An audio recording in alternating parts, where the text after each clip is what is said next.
late afternoon sun stretched long shadows across the empty roads of Oak Ridge Heights, casting a warm, golden glow over the pristine sidewalks and sprawling manicured lawns. Darius McCall gripped the steering wheel of his silver Mercedes-Benz, a soft smile curving on his lips. In the passenger seat sat a white bakery box, neatly tied with a blue ribbon. Inside was a strawberry shortcake, his mother's favorite. For once, the Army Lieutenant Colonel wasn't thinking about strategy reports or defense protocols. No urgent calls from the Pentagon Angry corridors disturbed him. No deployment schedules weighed on his mind.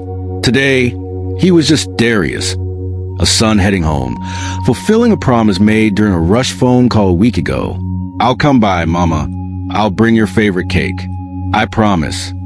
He let the smooth jazz on the stereo fill the cabin, easing away the remnants of tension from another brutal week inside the marble wall halls of power. In those corridors, decisions were made that affected thousands, even millions. There, Darius wore his crisp uniform, his medals heavy with the weight of duty and sacrifice. Here, driving down the sleepy streets of suburbia, he was just a man chasing a fleeting sliver of peace. The Mercedes glided past towering maple trees lining Summit Avenue, their leaves beginning to turn brilliant shades of orange and red. Oak Ridge Heights was a kind of neighborhood that seemed frozen in an idealized vision of America. White picket fences, country club driveways, polite nods from elderly joggers. But Darius knew better. Underneath the beauty, there were cracks, deep, old, and dangerous. He had seen them too many times before. Still, he pushed the thought away. He adjusted the rear-view mirror, checked his watch. Still plenty of time to stop by his mother's place before sunset. Maybe even sit on the porch, just the two of them, reminiscing about simpler times. A notification buzzed on his phone. Darius glanced briefly at the screen. Pentagon. Briefing schedule change. Monday 0700 hours. He muted it immediately. Today was not for the Pentagon Angry offices. Today was for family. He turned down Chestnut Lane, the Mercedes purring like a contented cat. On impulse, he rolled down the window slightly, letting in the crisp fall air. The smell of wood smoke and distant pine filled the car. He inhaled deeply, savoring it. As he approached Oak Lane, his mother's street, a strange flicker of movement caught his eye in the side mirror. A black and white patrol car. Following, Darius didn't react immediately. After all, he wasn't speeding. No broken taillights. No sudden swerving. Maybe the officer was just on routine patrol. Maybe it meant nothing. Still, a cold prickle ran along the back of his neck. At the next intersection, the patrol car slowed, shadowing him. Darius could almost feel the gaze burning into the back of his head. He tightened his grip on the steering wheel, forcing himself to breathe evenly. Stay calm. Follow protocol. It was a mantra drilled into him during basic training. And every year since, at the stop sign, the patrol car inched closer. Too close. The flash of red and blue lights burst suddenly in the mirror, splintering the calm afternoon into shards. Darius let out a quiet sigh. Here was again the old, familiar dance. He signaled to the right, pulled his car over smoothly beneath a sprawling oak tree, and parked. He kept the engine running, hands steady at 10 and 2. The bakery box shifted slightly on the seat beside him. He turned off the engine, rolled the window down halfway, placed both hands visibly on the steering wheel. Fingers spread, palms open. Everything by the book.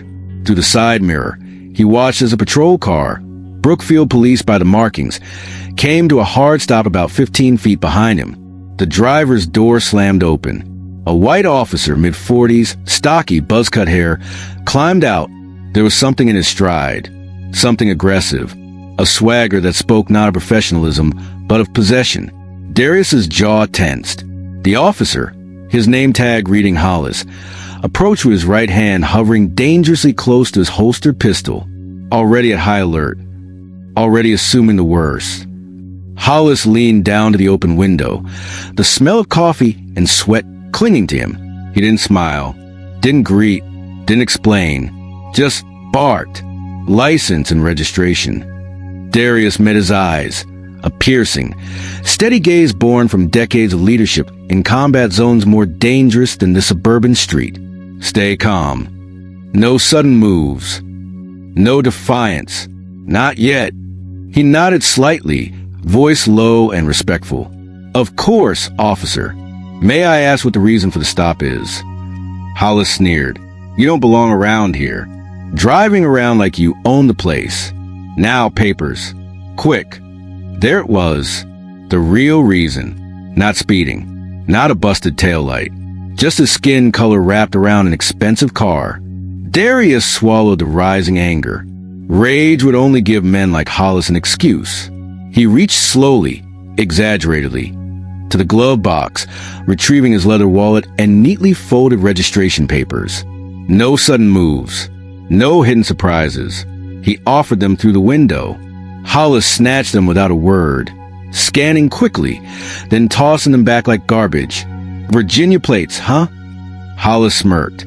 What brings you here, soldier boy? Looking to case the neighborhood? Darius froze for half a second. His pulse pounded in his ears. His jaw tightened until it ached. But he only said, evenly, I'm here visiting my mother, officer. She lives on Oak Lane. A long pause. Hollis's eyes narrowed. Then a low, mocking chuckle. Sure, visiting. Probably checking out which houses are empty, right? The words fell like acid on the autumn air. Darius's hands curled into fists against the steering wheel, then relaxed. One slow breath in, one slow breath out. You are not on the battlefield. You are not a soldier right now. You are just a black man trying to get home. He forced a calm, icy tone into his voice. Officer, I have no intention of causing any trouble. If you're done, I'd like to continue on my way. The sun slipped lower behind the trees, casting longer shadows over the street. A stillness settled, heavy, dangerous. Hollis's hand twitched over his holster, and deep inside Darius McCall, a lifetime of training screamed one truth. This wasn't over. It was only just beginning. Officer Brent Hollis drummed his fingers impatiently against the steering wheel of his patrol SUV, parked discreetly behind a row of elm trees on Crestwood Drive. His sunglasses mirrored the empty suburban street ahead, a street that, on paper, was supposed to be one of the safest in all of Oak Ridge Heights. Safe, because the right people lived here. White picket fences, 3-car garages, Christmas decorations already starting to go up on pristine lawns. Families with the right background, the right pedigree. Hollis liked it that way. He believed it was part of his job, his duty, to keep it that way. When he first saw the silver Mercedes slide down Summit Avenue, something coiled tight inside him. The car was too nice, too flashy, out of place. And the driver? Even from a distance, he could see it. A black man behind the wheel. Hollis's lips tightened into a thin, hard line. Doesn't belong, he muttered under his breath. He had seen it before. Types rolling through, pretending they had business here. Sometimes drugs. Sometimes casing houses. Always trouble. At least, that's what Hollis told himself. It was the same excuse the racist police instinct inside him had whispered for years. As the Mercedes passed his hiding spot, Hollis twisted the key in the ignition. The engine growled to life. He flicked on his hazard lights, no siren yet, and pulled out, falling in behind the car like a shark shadowing its prey. The radio on his dashboard crackled with dispatch chatter, but Hollis barely heard it. His focus was laser sharp now, locked on the silver vehicle ahead. He felt the rush, the bitter thrill of control, the intoxicating pulse that came whenever he chose to remind people who had power on these streets. Darius McCall's Mercedes made a slow, deliberate right turn onto Oak Lane. No swerving, no speeding, no reason whatsoever to pull him over. Didn't matter. Hollis reached up, flicking the switch. The patrol car exploded in color, red and blue lights flashing against the golden afternoon. The silver car immediately slowed, pulling neatly to the side of the road beneath a towering oak tree. Hollis smiled, a tight, humorless grin. Good boy, he muttered. But inside, he wasn't satisfied. Not yet.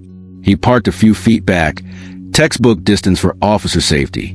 But the way he flung his door open and strode toward the Mercedes was anything but professional.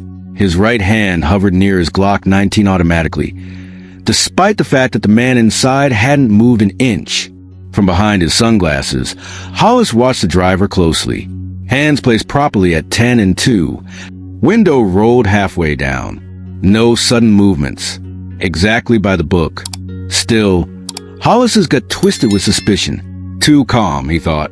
Too confident. It irritated him. It challenged him. He stopped at the driver's window, looming over it like a storm cloud. License and registration, he barked, offering no greeting, no badge number, no explanation for the stop. The driver, Darius McCall, turned his head slowly, meeting Hollis's gaze. Those eyes, clear, calm, not defiant, but not submissive either. The kind of gaze Hollis hated the most, the kind that didn't shrink under his authority. McCall's voice was low, respectful. "Of course, officer. May I ask the reason for the stop?" It was a simple, reasonable question, but to Hollis, it sounded like a challenge, like a slap in the face. "You don't get to question me," he sneered inwardly. He ignored the question entirely. Instead, he scanned McCall from head to toe, taking in the clean pressed slacks, the button-up shirt, the watch on his wrist. Nothing flashy, nothing illegal, but still wrong. Driving around here like he owns the place, Hollis thought bitterly. He took the offered documents roughly, barely glancing at them. "Virginia plates, huh?" he said aloud, voice dripping with sarcasm. "Long way from home, aren't you?" Darius answered evenly. "I'm visiting my mother, officer.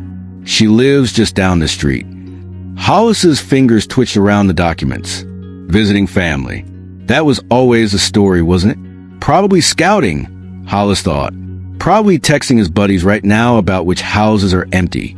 The anger simmered, irrational but burning. He handed the documents back with a flick of his wrist, a gesture of dismissal. And then, without thinking, he said it. "You people think you can just walk in here like you belong.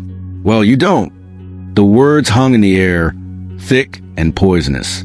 A small twitch flickered in Darius's jawline, the only sign he had even heard the insult. Still, he stayed calm. "Officer, I haven't broken any laws. I respectfully ask to continue on my way."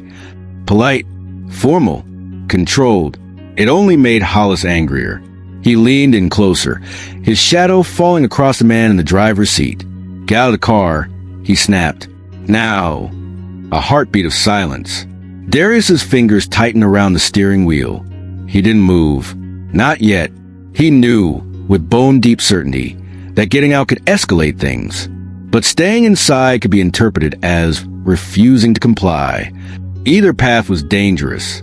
Still, the Army Lieutenant Colonel training kicked in. De-escalate. Maintain control. Survive. He nodded slowly. "I'm getting out now, officer." No sudden movements. No surprises. As Darius opened the car door and stepped out into the golden twilight, Hollis stepped back, hands still twitching near his gun. The two men faced each other fully for the first time. The soldier and the racist police. Discipline against hatred. And though neither of them could see it yet, history was already writing the first lines of tragedy that would echo far beyond Oak Ridge Heights. The breeze shifted, stirring fallen leaves around their feet. Somewhere, a dog barked once in the distance. The quiet before the storm. The second before life would hang in the balance. The moment before everything shattered. The afternoon light was beginning to fade, softening into that strange hour between day and night when everything felt slightly more fragile, slightly more exposed. Darius McCall stood tall beside his silver Mercedes, his posture the embodiment of calm control. But inside, he could feel the tension winding tighter and tighter, a snake coiling silently beneath his skin.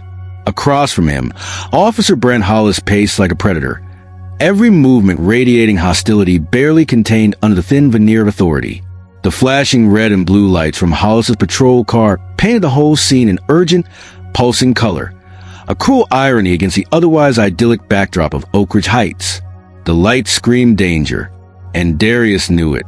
His years as an Army lieutenant colonel had taught him to read battlefields instinctively, and right now, Every fiber was being told him he was standing on one. No bullets yet. No explosions. But the battle was already underway, and it was one he could very well lose. "Hands where I can see them," Hollis barked, even though Darius's hands were already calmly resting at his sides. "Open and visible." "Of course, officer," Darius said smoothly, his voice controlled, deliberate. Another reminder, not for Hollis, but for any potential witnesses, that he was following every protocol to the letter. Because in situations like these, survival wasn't about justice. It was about proof. It was about being blameless in the face of inevitable blame. Darius shifted slightly, enough to ensure he was standing under the wide, dappled light of the oak tree overhead, not in shadow, not hiding, visible, vulnerable. Another calculation, another silent prayer someone, anyone, would be watching from behind the drawn curtains of the neat suburban homes. He could feel Hollis's eyes crawling over him, dissecting him, stripping away the medals, the decades of service, the humanity, until all that remained in Hollis's mind was the color of Darius's skin. Hollis took a menacing step closer. His right hand hovered near his holstered weapon again, fingers flexing as if itching to find an excuse. "What are you doing in this neighborhood?" Hollis demanded, his voice low but venomous. Darius met his gaze steadily. "As I said, officer, I'm visiting my mother. She lives just down the road." Hollis snorted, the sound ugly and derisive. "Yeah, sure you are. Got anything in the car I should know about? Drugs? Weapons? Stolen goods?" The insinuation hit Darius like a slap. He forced himself to breathe. Slowly, carefully. "No, officer," he said, each word clipped with restrained fury. "Nothing illegal. You are welcome to inspect a vehicle if you have probable cause." The calm assertion of rights, again, perfectly legal, only seemed to infuriate Hollis further. The lights continued to flash, pulsing in the corners of Darius's vision, strobing over Hollis's contorted face. This wasn't about law. It wasn't about safety. This was about power, about control, about humiliation. "You people," Hollis spat, "always think you can outsmart the system, always playing the victim, always acting like you're better." The words dripped with hate, each syllable thick and heavy in the cooling air. For a moment, Darius's fists clenched involuntarily. 1,000 memories flashed behind his eyes. Not from Iraq, not from Afghanistan, not from battlefields overseas, but from childhood playgrounds, high school hallways, college lecture rooms, all the silent, grinding humiliations that came with simply existing in a world wired against him. He could hear his late father's voice, clear as if he were standing there beside him. "They'll see the uniform, son. They'll hear the words, but they won't see you, not unless you make them." But how do you make someone see your humanity if they've already decided you're not human? How do you survive that moment? Darius lifted his chin slightly. "Officer, I have done nothing wrong. I have complied with all your requests. I respectfully ask again to be allowed to leave. It was the right move, the smart move, the only move." And yet, as the words left his mouth, he knew they would not be enough. Hollis's face twisted into something grotesque, a parody of authority. He took another step closer, close enough that Darius could smell the bitter tang of stale coffee on his breath. "You don't tell me what to do," Hollis hissed. "You don't get to demand anything. You people don't run this town. Understand?" Darius didn't move, didn't blink. The lights continued to pulse red and blue, splashing across his skin, staining the autumn air. Somewhere in the distance, a child's laughter floated on the breeze, absurdly innocent against the brutality crackling just inches away. Then, Hollis's hand moved fast, not to draw his weapon, not yet, but to jab a finger against Darius's chest, hard enough to make him stagger slightly back against the side of his car. "Get ready," Hollis growled, his voice low and vicious. "I'm gonna find something on you, even if I have to make it up." And with those words, the last thread of illusion snapped. This was not a lawful stop. This was not policing. This was the manifestation of a racist police system that had been allowed to thrive unchecked. And standing there, Under the brutal glare of red and blue, Darius McCall, Army Lieutenant Colonel, realized the full, horrifying truth. He was not dealing with an officer enforcing the law. He was dealing with an executioner looking for a reason. The lights continued flashing. The hatred remained hidden no longer. And the night, the long, terrible night, had just begun. The world around them seemed to shrink, the suburban street dissolving into nothing but two men locked in invisible battle, one armed with authority twisted by hate, the other armed with dignity tempered by decades of discipline. The red and blue lights pulsed across Officer Brent Hollis's face, highlighting the rage etched into every line of his features. Darius McCall stood his ground, the disciplined stance of an Army Lieutenant Colonel not something he could shed even now, even here, against a racist police officer drunk on his own unchecked power. For a moment, neither moved. Only the cold October wind stirred the dead leaves around their feet, whispering warnings too late to change the course already set in motion. Hollis's voice came low and close, a seething his designed to wound deeper than any bullet could. "You don't belong here." Each word struck like a slap. "You think that car makes you somebody?" Hollis sneered, eyeing the gleaming silver Mercedes parked neatly at the curb. "You think your fancy clothes, your yes sir, no sir talk, your I'm so respectable attitude matters out here?" He leaned closer, invading Darius's personal space, his breath hot and bitter against the cool evening air. "You're nothing but a visitor in a world you'll never be part of, and you damn well better remember that." Darius didn't flinch, didn't blink. He had heard worse. He had endured worse. But the sheer, naked hatred in Hollis's words cut deeper than any battlefield wound he had ever suffered. Because here, in his own country, the enemy didn't wear a uniform. The enemy wore a badge. "Officer," Darius said, his voice level but sharp enough to draw blood, "your behavior is unacceptable.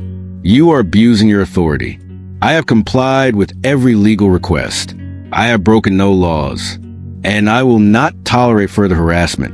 There was a line drawn in the sand, a refusal to bow, a refusal to break. For a split second, something flashed in Hollis's eyes, something dangerously close to fear.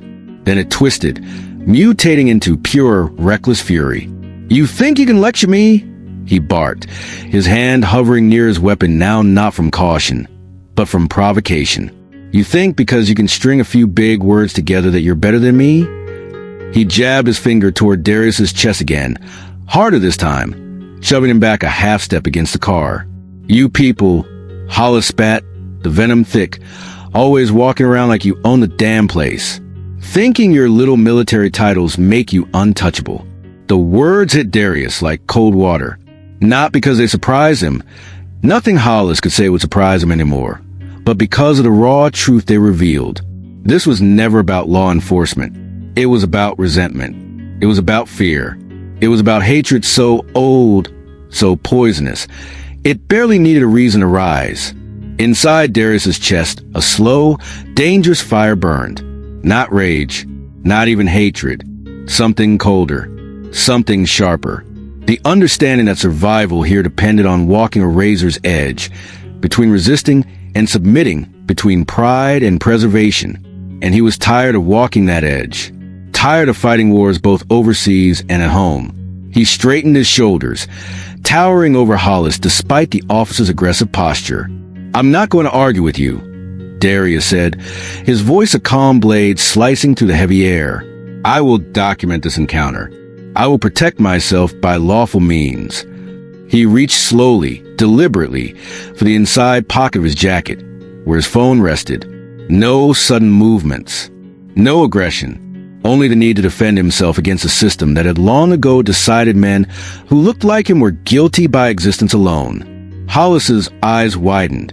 His hand flew to his holster. "What the hell do you think you're doing?" he shouted, voice cracking with a mixture of anger and something darker. Fear.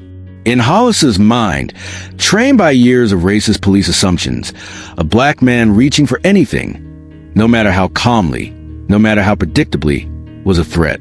Darius paused, both hands clearly visible, the jacket still hanging open.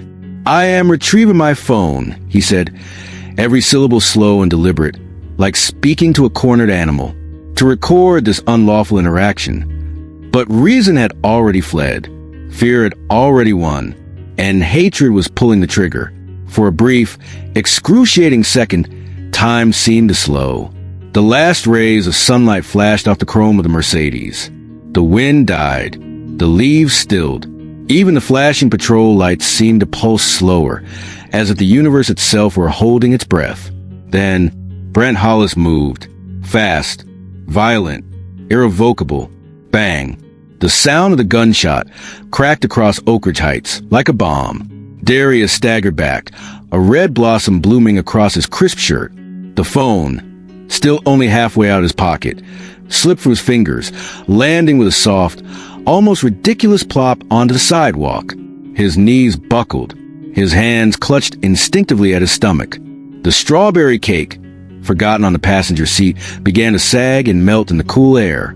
For a heartbeat, Officer Brent Hollis just stood there, Glock still smoking in his hand, staring at what he had done, at who he had just shot. Not a criminal, not a suspect, an Army lieutenant colonel, a son, a protector, a man whose only crime was daring to exist. As Darius collapsed onto the cold asphalt, gasping for air that no longer came, the racist police lights continued to flash over him. Not in warning, not in service, but as a twisted, grotesque eulogy. Somewhere, behind a drawn curtain, a hand trembled, a phone lifted, a call to 911 began. But for Darius McCall, the time for rescue was slipping away, faster than any siren could reach, faster than any justice could arrive. And the street of Oak Ridge Heights would never again be as quiet, as safe, or as blind as it once pretended to be. The sharp crack of the gunshot still echoed to the quiet suburban street, a violent sound that shattered the stillness like glass.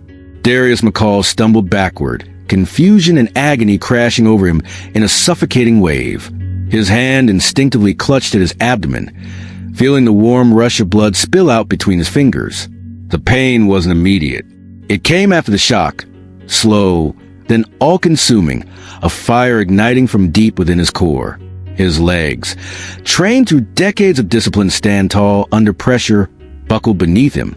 He fell to his knees, then collapsed entirely onto the cold asphalt, the breath stolen from his lungs. Above him, the patrol lights continued to strobe red, blue, painting the scene in grotesque flashes like a horror movie no one could turn off. His phone, the simple black rectangle he had tried to retrieve in an act of defense, now lay forgotten beside him, its screen cracked but still faintly glowing in the gathering twilight. Officer Brent Hollis stood frozen several feet away, his Glock 19 still raised in trembling hands. The barrel smoked lazily in the cooling air.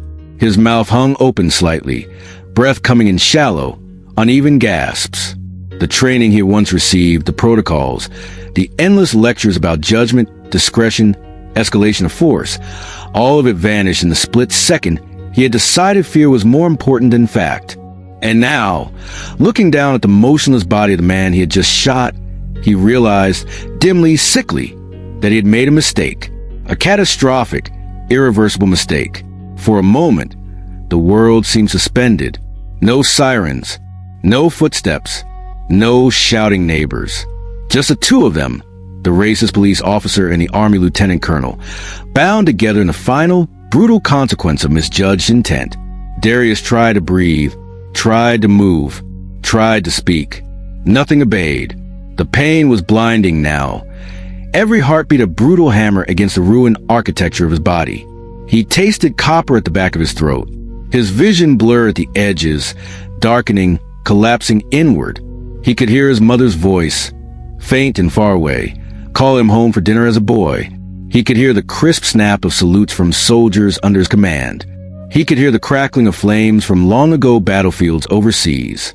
But here, on the streets of the country he fought to defend, there was no honor guard, no dignity, only blood, only betrayal. Hollis staggered back a step, then two. The narrative had already begun constructing itself inside his head, desperate and ugly. He reached for something. He didn't comply. He looked dangerous. He lifted the radio on his shoulder with a shaking hand, pressing the button harder than necessary. 712 dispatch, he croaked, his voice cracking under the strain of panic and adrenaline. Shots fired. Shots fired. Suspect was hostile. Suspect reached for a weapon. I had to. He cut himself off, forcing a breath through clenched teeth, requesting ambulance. Immediate backup. His words came too fast, too rehearsed, betraying the rehearsed lie already forming behind them. Down the street, windows were sliding open, curtains twitching, cell phones lifting. Someone had seen. Someone had heard. And even if no one had, even if the world had stayed blind, the truth lay there on the ground, seeping across the asphalt in deep, dark pools. A man shot for existing. A soldier bleeding out on American soil. A life taken because fear was faster than facts. Because racist police culture had taught Hollis that a black man reaching for a phone was the same as reaching for a gun. Because deep down, he hadn't seen a man at all. Darius's breathing slowed, each shallow gasp more labored than the last. He tried once more to lift his hand, to reach his phone, to call for help, but the strength wasn't there. The lights overhead blurred into a spinning kaleidoscope. Red, blue, red, blue, the colors of safety, the colors of death. In his final moments of lucidity, Darius thought not of anger, not of vengeance. He thought of his mother, of her waiting at the window, scanning the street for the sight of his car, of the strawberry shortcake still sitting on the passenger seat, the ribbon slipping free, of promises made, and now, promises broken.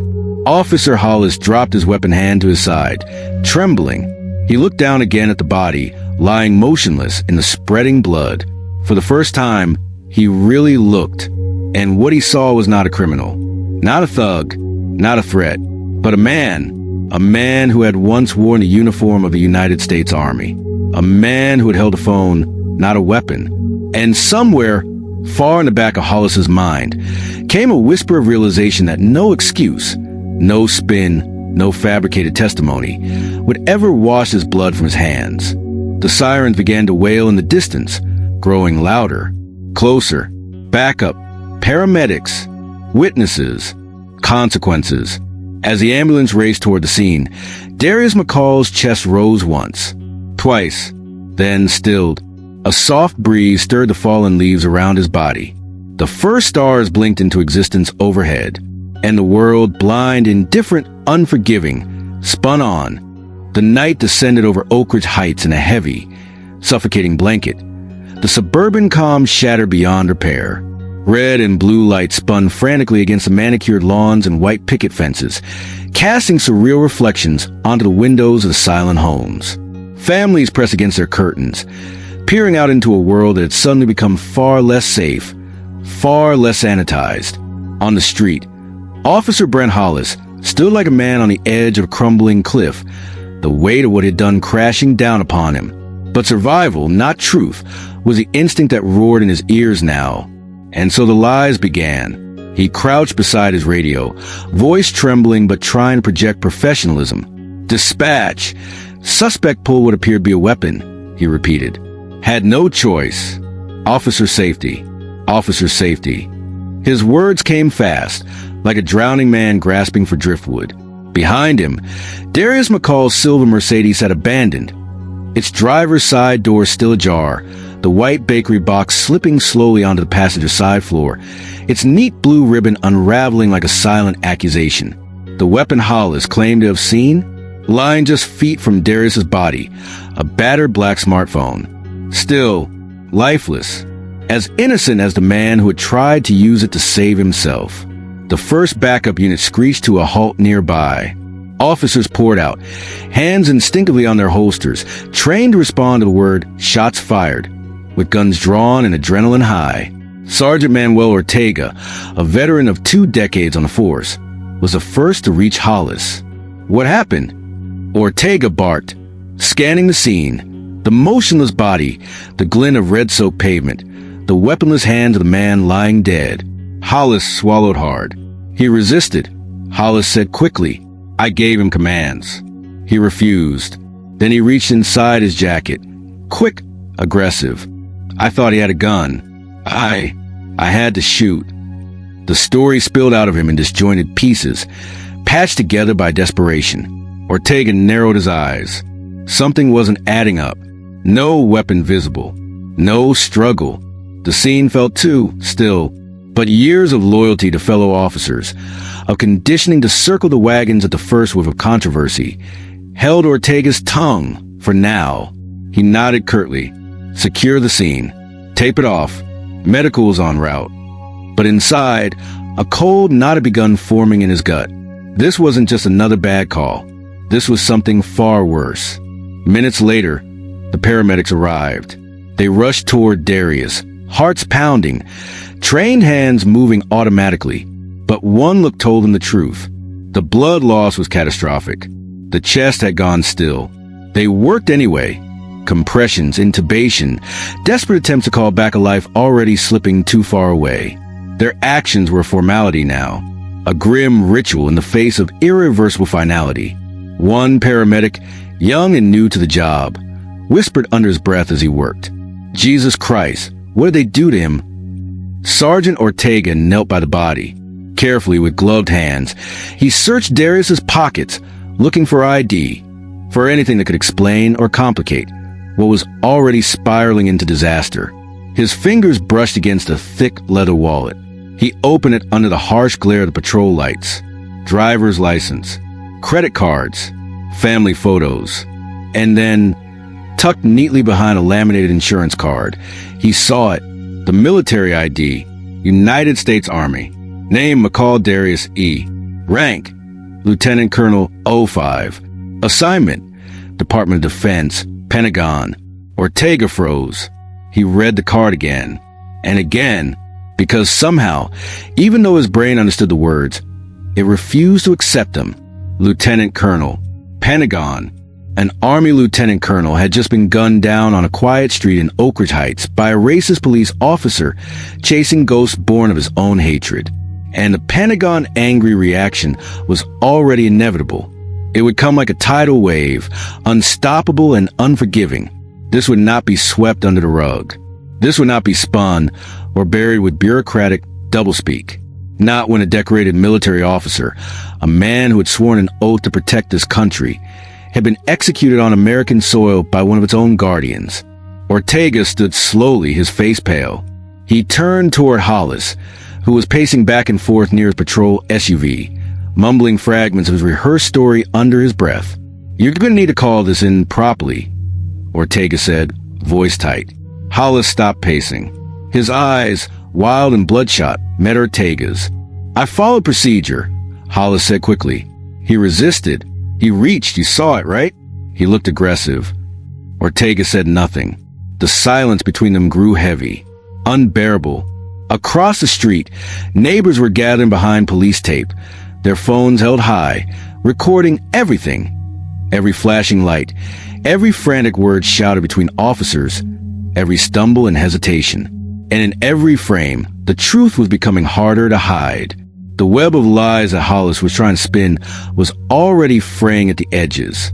The smartphone on the ground would tell its own story. The autopsy would reveal the distance of the shot, point blank, not from a defensive stance. Witnesses from the neighboring homes would testify they heard no warning, only a gunshot and then silence. And worst of all, the Pentagon Angry machine, once roused, would not stop until justice had been served with brutal efficiency. Somewhere deep inside, Hollis seemed to realize it, too. He sagged against the hood of his patrol car, breathing hard, staring at his hands as if seeing them stained with blood he could never wash off. The system that had protected men like him for so long was not strong enough for this. Not strong enough to withstand the death of an Army lieutenant colonel on a quiet suburban street. A death born from fear, prejudice, and hate. The first official crime scene investigators arrived, setting up tripods, snapping photos, bagging evidence. The black smartphone was lifted carefully from the ground and sealed inside an evidence bag. Across town, in a cold marble office, General Samuel Hartman of the Pentagon had already received the first preliminary report. His face, usually carved from stone, twisted with a fury few had ever witnessed. The Pentagon Angry response was about to begin, and would reshape everything Hollis thought he knew about protection, about consequence, about survival. Because in this case, the machinery of justice would not falter, and no lie, no matter how desperately spun, would be enough to stop it. The crime scene buzzed with urgent energy. Camera flashes popping like distant lightning, radios crackling with clipped voices, officers stringing up yellow tape to fence off the bleeding heart of Oak Ridge Heights. But at the center of the chaos, it wasn't the blood on the pavement that froze Sergeant Manuel Ortega in place. It was a small rectangle of laminated plastic, cool and smooth against his gloved fingers. The military ID card. Simple, official, impossible to misinterpret. Ortega turned the card slowly under the flashing patrol lights, the words cutting into him with surgical precision. Name McCall Darius E. Rank Lieutenant Colonel 05. Branch United States Army. Assignment Department of Defense, Pentagon. The photo on the ID showed Darius in uniform, crisp, decorated, dignified, a man who had dedicated his life to service. And now he lay motionless less than 20 feet away, a crimson halo spreading around him on the asphalt. Killed not in a war zone, not on foreign soil, but here, at home, by a racist police officer fueled by fear, arrogance, and hatred. Ortega's mouth went dry. He looked up slowly, his gaze sweeping over the scene. The gurney now being loaded into the ambulance, Darius's face covered but still hauntingly familiar in its stillness. Officer Brent Hollis hunched against a patrol car, eyes wild and darting, trapped inside a web of his own making. The realization crashed into Ortega's chest with force that stole his breath. This wasn't just another police shooting. This was political dynamite, a catastrophe so massive it would detonate through Oak Ridge Heights, through the state, through Washington, D.C., all the way to the cold marble halls of the Pentagon itself.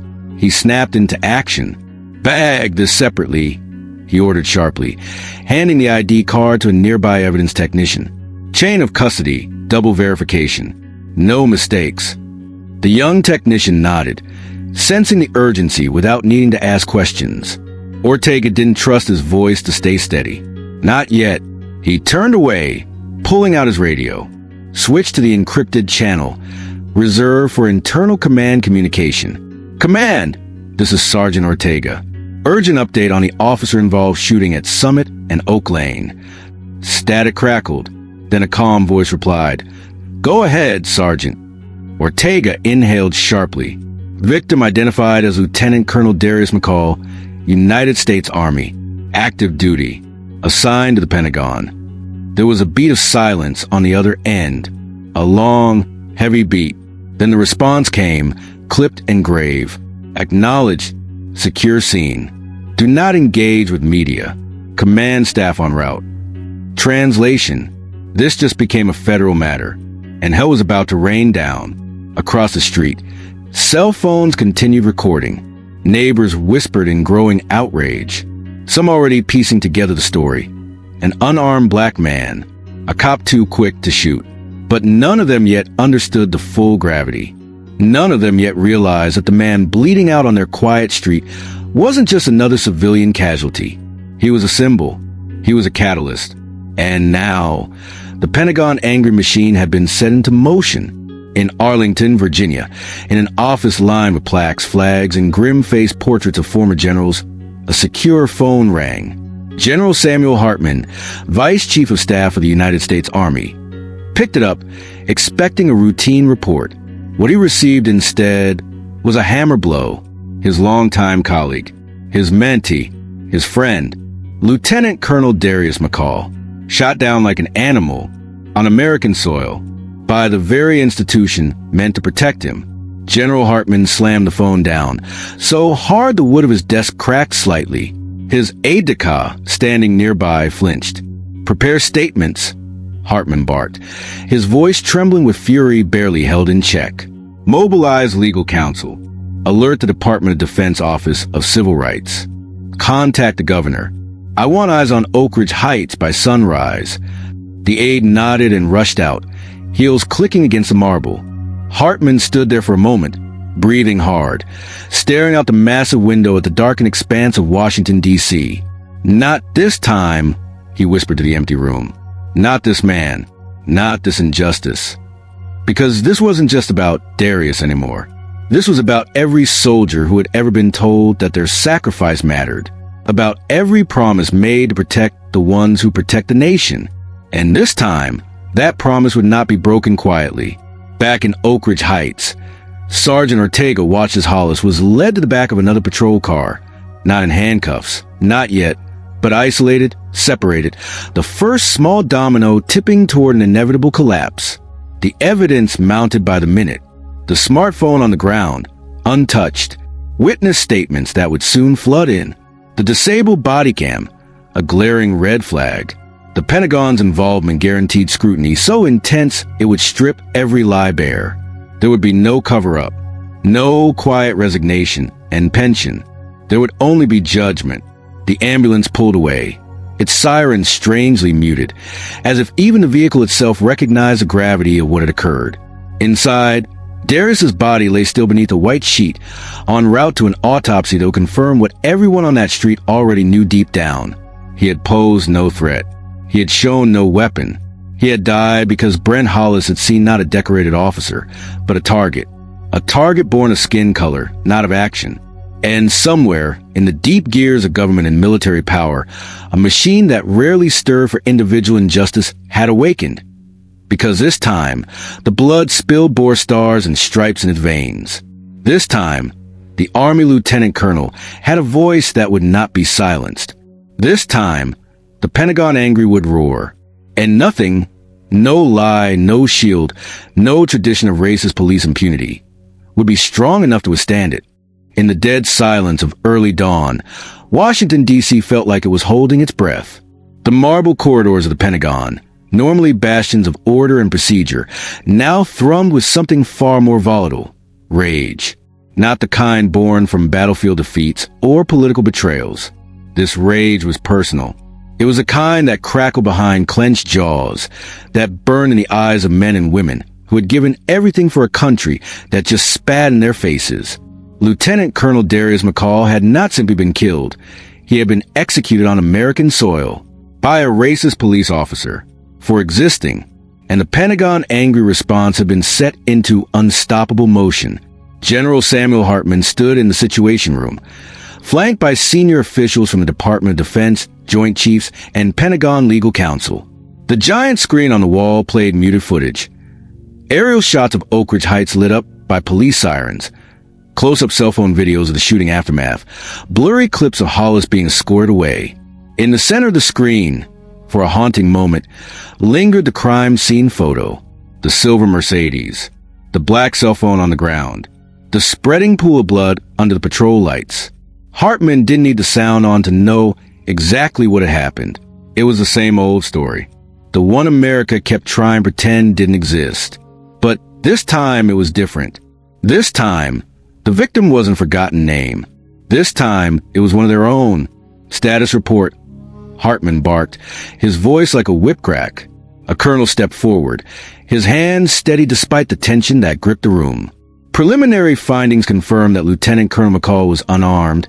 He said crisply, "Witness testimony corroborates that no threatening actions were taken. Body cam footage is missing critical minutes, suggesting deliberate deactivation. The local DA's office has been notified. Internal affairs at Oak Ridge PD is under federal observation." Hartman's jaw clenched. His knuckles whitened as he gripped the edge of the briefing table. Public reaction? Another aide spoke up, growing, fast. Civil rights groups, veterans organizations, military families, they're all demanding immediate accountability. Social media's already ablaze. Major news networks are preparing full coverage by tonight. Hartman nodded grimly. The Pentagon could move with terrifying speed when it needed to. And this time, they would move like a blade. Recommendations? Hartman asked sharply. Around the room, glances were exchanged, heavy, weighty looks. Finally, the lead counsel spoke. "Sir, if we wait for the local system to investigate itself, we'll lose control of the narrative. We suggest direct pressure on the DOJ to intervene. Immediate civil rights investigation. Parallel federal oversight of the Oak Ridge PD. We also recommend private meetings with state officials to make clear, Any attempt to delay or minimize will result in federal consequences. Hartman didn't hesitate. Do it. He turned to his communications officer. Prepare an official statement. I'll deliver it personally. No hedging. No diplomatic bullshit. We call it what it is, a racist police shooting of an Army lieutenant colonel. Unacceptable. Unforgivable. The officer nodded, already typing furiously. The Pentagon was no longer speaking as a military institution. It was speaking as a wounded family. A family that had lost one of its own. And the world would hear them roar. By midday, the pressure campaign was in full swing. Private calls from four-star generals bombarded governors, senators, and district attorneys.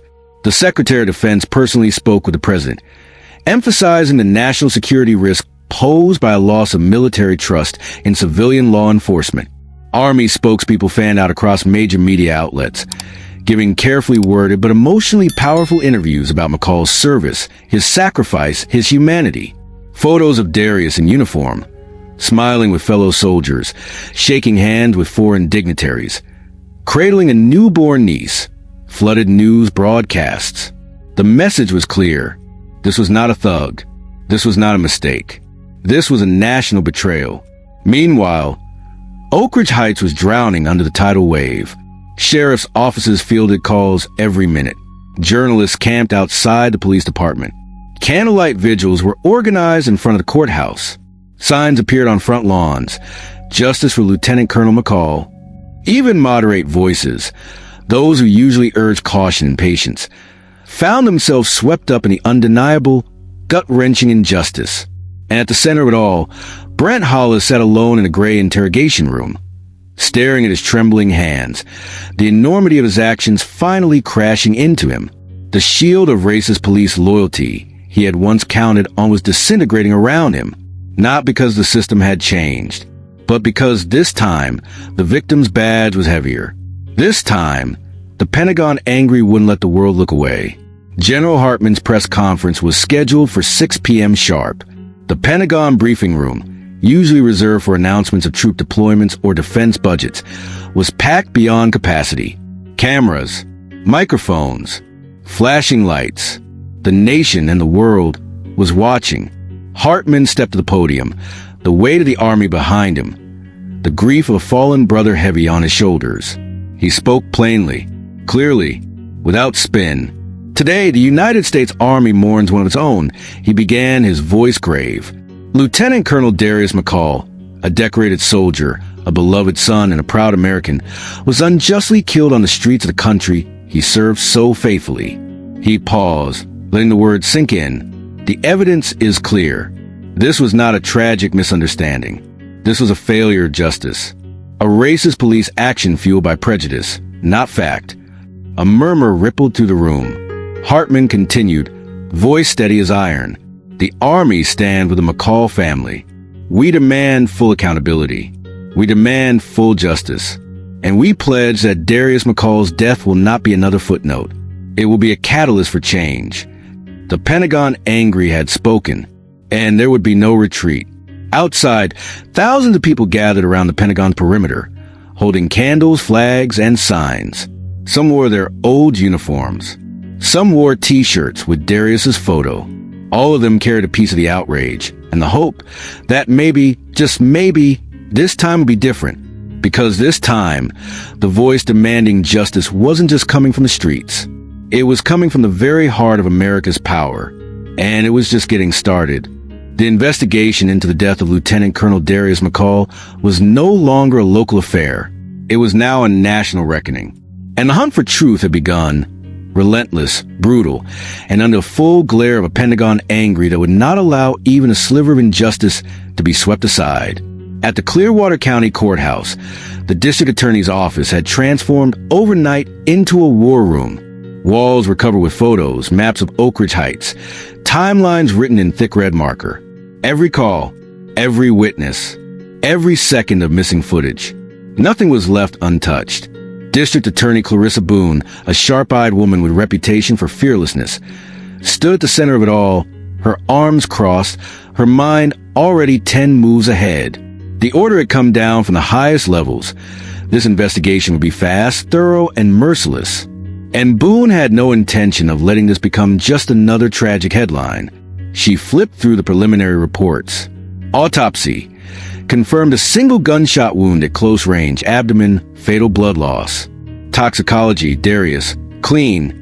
Forensics, no gun found to scene, only a cracked black smartphone. Witnesses, 3 civilian statements describing a calm, non-resistant Darius, an hysterical, aggressive officer. It wasn't just bad, it was catastrophic for Officer Brent Hollis. And Boone was determined to peel back every layer of the racist police culture that had allowed this to happen. "Give me the body cam logs," Boone ordered, her voice slicing through the room. An aide rushed forward, a laptop in hand. They pulled up the footage. What they saw made Boone's blood run cold. The body cam had been turned off at the most critical moment, right before the shot was fired. An officer's worst breach of protocol. An officer's most damning mistake. The timestamps were there. The video logs couldn't lie. The deliberate deactivation was undeniable. Boone slammed her hand onto the table, rattling the coffee cups scattered around. He knew what he was about to do, she hissed. He turned it off because he planned to lie. He planned to kill. The room went silent. The gravity of it sank into every investigator's bones. This wasn't manslaughter. This was premeditation. This was hatred weaponized under color of law. Meanwhile, federal agents, spurred by Pentagon Angry pressure, began their own parallel inquiry. The Department of Justice's Civil Rights Division launched a full-scale investigation into Clearwater County's policing practices, unearthing a long, sordid history. Excessive force complaints disproportionately targeting black residents. Traffic stops skewed heavily against minority drivers. Internal reports quietly buried. Racist jokes and memes circulated through private officer group chats. The rot ran deeper than anyone had publicly acknowledged. And now, with Darius McCall's blood staining the national conscience, there would be no hiding it. DA Boone scheduled interviews with every responding officer from that night. The pressure was immediate and immense. Behind closed doors, cracks began to form. The patrol officer who first arrived after the shooting, young, scared, new to the force, broke first, under questioning. He admitted that he hadn't seen any weapon in Darius's hand. He admitted that he had heard Hollis panicking, scrambling for excuses before anyone even approached the scene. He admitted that when he looked into Mercedes, all he saw was a bakery box and a black leather wallet. He didn't pull a gun, the officer said, his voice trembling. He was just standing there, talking, calm. Boone leaned forward, her voice low and deadly. "So why did Hollis shoot?" The officer swallowed hard. I think he just saw what he wanted to see. The dam had broken. Testimony poured in from other officers, too, reluctant, guilty, but inescapable under floodlights of federal oversight and military fury. No evidence of aggression. No sudden moves. No threats. Only a decorated Army lieutenant colonel trying to pull out his phone. Only fear. Only hate. Only murder. Across the country, news outlets played the footage of Darius's final moments on a constant loop. Grainy cell phone videos captured by brave witnesses. The hashtag Justice for Darius trended worldwide. Veterans groups staged marches, their uniforms mixing with civilians in peaceful but determined protests. Military families wept openly on national TV, holding up photos of sons, daughters, husbands, wives, all of them united in horror that one of their own had been slaughtered not in Baghdad, not in Kabul, but in a leafy American suburb. The Pentagon's own internal review team issued a scathing preliminary report. The death of Lieutenant Colonel Darius McCall represents a fundamental breach of the social contract between those who serve and the nation they defend. The words hit like a thunderclap. The racist police systems that had operated in the shadows for decades were being dragged into the merciless light. DA! Boone called a final late-night meeting. The evidence was stacked high. Body cam deactivation, witness corroboration, autopsy results, federal findings, all pointing to one conclusion. There would be no plea deal, no second chance, only the highest possible charge under the law, first-degree murder. Boone stood before her exhausted team, her voice steady, her eyes burning with a fierce, unflinching resolve. "Tomorrow," she said, "we file the charges. Tomorrow, we begin the prosecution. Tomorrow, we show every soldier, every citizen, that justice is not a privilege, it's a right. And no badge, no uniform, no lie will protect those who break it." The room erupted in quiet, determined applause, because they knew they weren't just fighting for Darius anymore. They were fighting for every promise America had ever made, and too often broken. Outside the courthouse, beneath the wide night sky, candles flickered in the hands of hundreds of mourners. Some wept openly, some stood in silence. Some sang old protest songs in voices raw with grief and hope. The stars watched silently overhead, bearing witness to the beginning of a reckoning long overdue. And somewhere, perhaps watching from beyond, Darius McCall, son, soldier, patriot, finally began to receive the justice he had earned with every beat of his courageous heart. The sun rose over Clearwater County Courthouse, casting long golden rays across the sprawling lawn and white columns. But inside, the atmosphere was anything but serene. It crackled, it buzzed, it pulsed with a tension so thick you could almost hear it humming through the marble floors. Today wasn't just another trial. Today, justice itself was on trial, and the whole world was watching. Hundreds of reporters swarmed the courthouse steps. Camera crews jockeyed for position. Protesters lined the sidewalks, their voices rising in a chorus of grief and outrage. Veterans in full-dress uniform stood side by side with civil rights activists, their banners fluttering in the breeze. Justice for Lieutenant Colonel McCall. Racist police must answer. No one above the law. Inside, every seat in courtroom 1 had been claimed hours before proceedings began. The front rows were reserved for Darius McCall's family. Eleanor McCall, Darius's widow, sat rigid, a black veil covering her face, her hands clenched tightly around the folded flag that once draped her husband's coffin. Their 2 adult children sat beside her, faces pale but proud, wearing small pins bearing their father's photograph. Behind them, a sea of military brass gleamed in the morning light. Generals, colonels, sergeants, a silent wall of strength and sorrow. The Pentagon Angry had not faded. It had only grown louder, more focused, more determined. And now it had taken physical form. Row upon row of solemn warriors demanding accountability. At the defense table sat Brent Hollis, flanked by his attorneys. His appearance was a study in contrast. Pale, shrunken, his uniform crisp, but hanging off his frame like it belonged to someone else. Gone was the swagger. Gone was the arrogance. In its place was only fear. Raw, undeniable, justified. Because today, he would face the consequences of the web of lies he had spun. Today, there would be no shield of racist police loyalty strong enough to save him. District Attorney Clarissa Boone stood tall at the prosecution table. She wore no jewelry, no flashy colors, only a simple black suit, her hair pulled back in a severe bun. Her only accessory was a thick stack of evidence she had assembled, a mountain of facts, testimony, and irrefutable proof.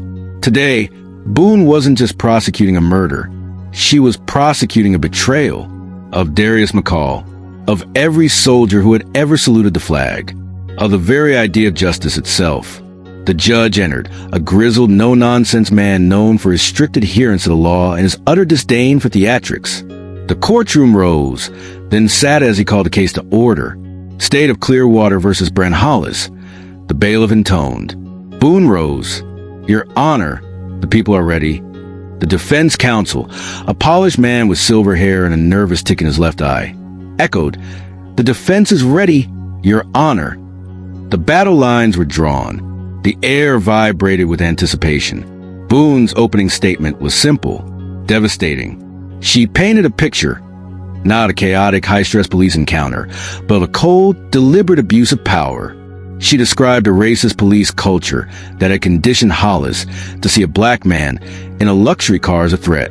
She outlined the facts. No weapon recovered. Disabled body cam at the critical moment. Witnesses describing a calm, cooperative Darius McCall. Forensics proving the shot was fired at point-blank range. And most damningly, the military ID card found in Darius's wallet. The final, brutal twist that turned a tragedy into a national outrage. Lieutenant Colonel Darius McCall served his country with honor, Boone said, her voice steady but trembling with contained fury. And how did his country repay him? By gunning him down in the street, like an enemy. Today, we demand justice, not just for Darius, but for every promise we have ever made to those who serve. The courtroom sat frozen, hanging on her every word. The defense tried to strike back. They painted Hollis as a dedicated officer under stress, facing a split-second decision. They emphasized the unknown threat Hollis believed he saw. They tried, feebly, to frame it as a tragic misunderstanding. But it was like trying to stop a tidal wave with a sandcastle. Boone's evidence crashed through every argument, every excuse. She played 911 calls from that night. Calm neighbors describing a peaceful driver, a sudden shot, no struggle. She showed text messages from Hollis's private group chats, disgusting jokes, racist memes, a culture of contempt laid bare. She projected the autopsy report onto the big screen. The bullet trajectory, the lack of defensive wounds, the undeniable cold-bloodedness of the shooting. The most electrifying moment came when Eleanor McCall took the stand. She stood, small, dignified, unbroken, and faced the jury. Her voice was soft, but carried with piercing clarity. She told of Darius's service, of his sacrifices, of the love he bore for his country, even as that country sometimes failed to love him back. She told of the strawberry shortcake he had promised to bring her, of the phone call she received instead, a call that shattered her world. He wasn't reaching for a gun, Eleanor said, her voice breaking but her gaze steady. He was reaching for hope, for protection, for the right to exist without fear. The entire courtroom was silent, a silence thicker than any words could fill. Jurors wiped tears from their eyes. Reporters scribbled furiously. Even seasoned officers sitting in the gallery bowed their heads in shame. When Eleanor stepped down, she passed within a few feet of Brent Hollis. She didn't look at him. She didn't need to. The weight of her grief and her righteousness was enough to crush whatever illusions he still clung to. As Boone rested her case, the final images burned into every heart in the room. Darius's cracked cell phone, still sealed in an evidence bag, his crisp military portrait, a simple black ribbon tied around the empty seat where he should have sat, and the unspoken truth that hovered like a ghost. The law had been broken, a life had been stolen, and now there would be a reckoning. Outside, as the courtroom recessed of the day, the crowds had only grown larger. The chant rose, raw and undeniable, echoing to the streets of Clearwater. Justice for Darius. Justice for Darius. And this time, the world was listening. The courthouse air felt heavier with every passing hour, like the walls themselves were holding their breath. Inside Courtroom 1, the tension was suffocating. 12 jurors filed into the deliberation room, their faces solemn, their hands clutching thick binders of evidence. The door clicked shut behind them. Now, all anyone could do was wait. In the gallery, Eleanor McCall sat between her children, her hands clasped tightly around the worn black and white photo of Darius smiling in uniform. Outside, the crowds had swelled into thousands, their voices rising and falling in waves of prayer, hope, and trembling anger. Veterans lined the courthouse steps in dress blues and greens, their faces carved from stone. Civil rights activists stood shoulder to shoulder, their signs raised high. No justice, no peace. Racist police must pay. Honor the Army Lieutenant Colonel. And hanging in the air above it all, unseen but unignorable, was the wrath of a Pentagon Angry that had not, for a single moment, relented. Hours passed.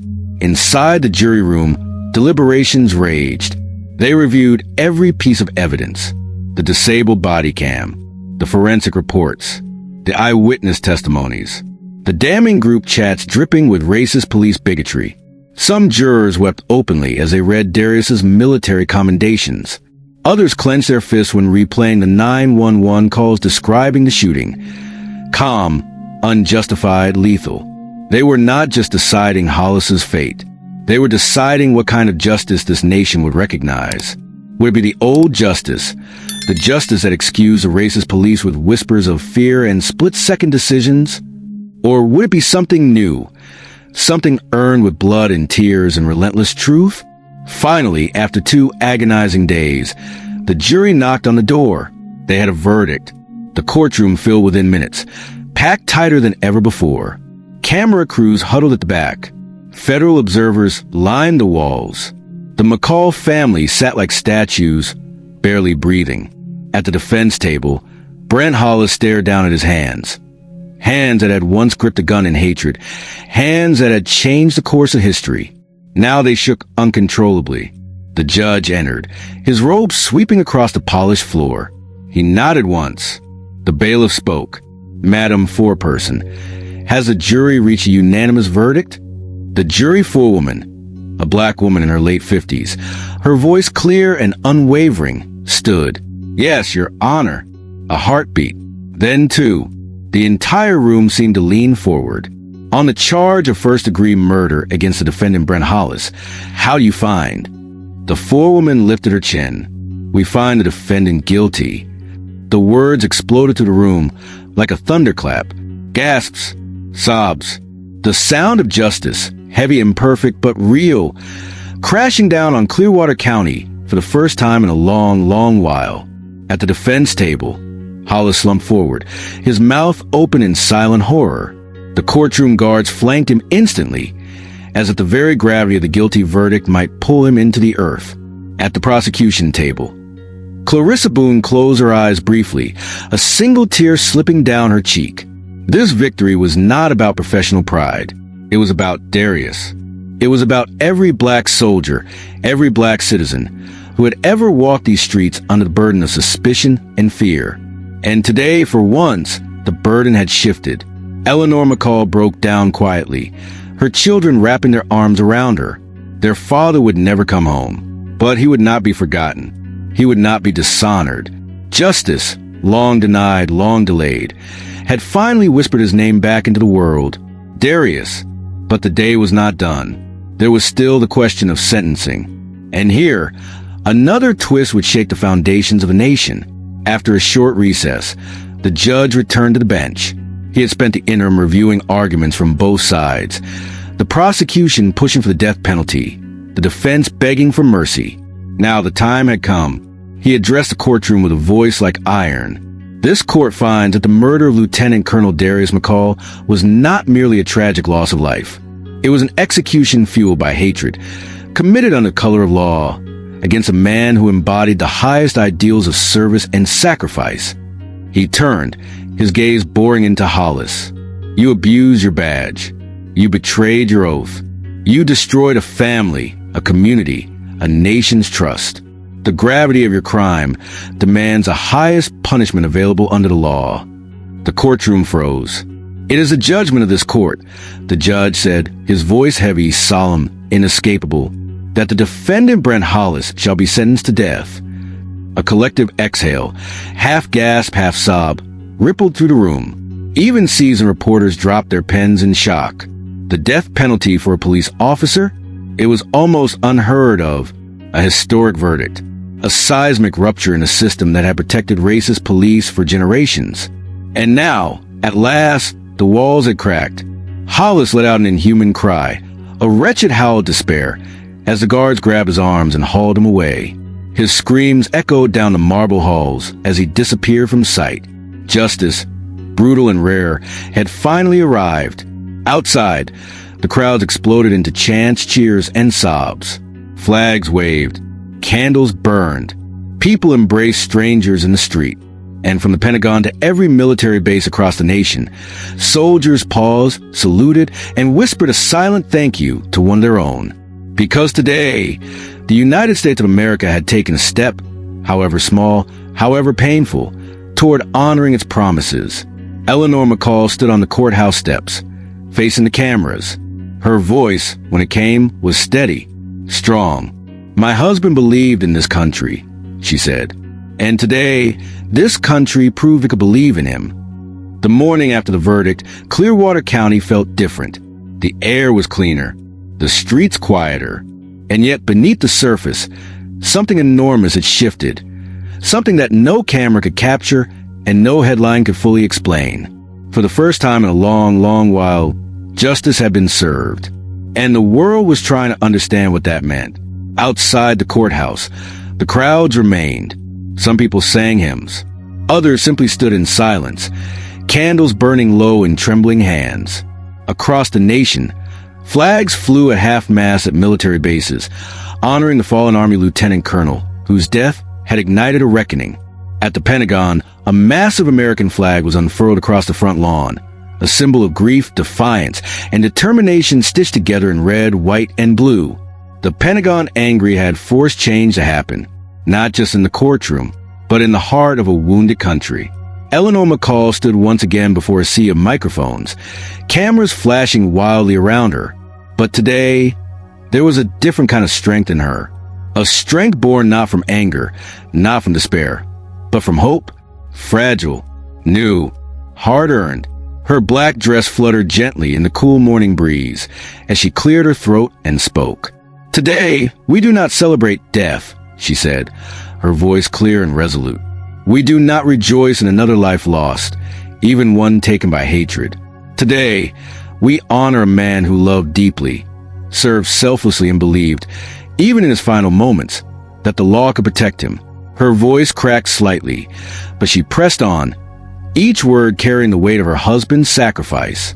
Lieutenant Colonel Darius McCall gave everything for this country. He believed in justice. He believed in the idea that America could live up to its highest ideals. And though we failed him in life, we have just begun, to honor him in death. Behind Eleanor, the McCall children stood tall, their faces streaked with tears, their hands clasped tightly together. General Samuel Hartman stood too, his crisp uniform gleaming in the sunlight, his chest heavy with medals and with grief. The military had not abandoned Darius. They had stood by him until the very end, and they would carry his name forward like a battle flag into every courtroom, every training session, every quiet conversation where racist police biases once went unchallenged.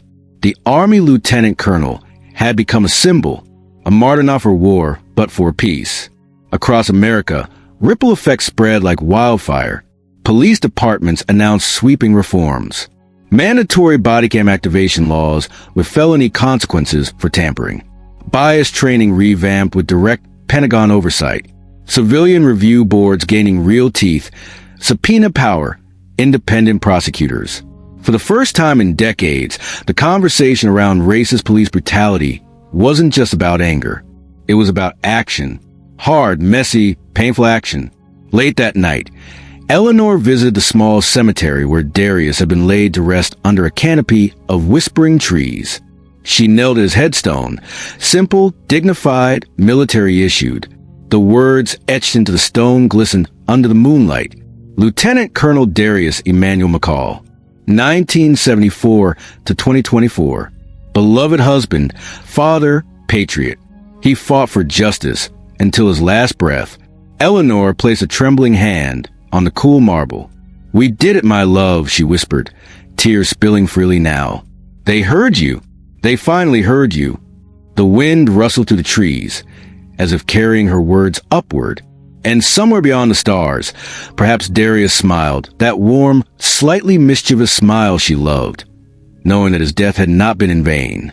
In the distance, the first soft light of dawn began to touch the horizon. It was a new day, not a perfect one, not a healed one, but a new one. A day where, for the first time in too long, justice had roared louder than hatred. A day where the name Darius McCall would be remembered, not just as another headline, but as a turning point. A name spoken in classrooms, in courtrooms, in halls of power. A name that would forever remind America what it owed to those who served. Not just gratitude, but dignity. Not just promises, but protection. In Oak Ridge Heights, as the town slowly stirred awake, one thing became clear. Change had begun. Born from blood, nurtured by courage, protected by the undeniable truth that echoed across every corner of the country.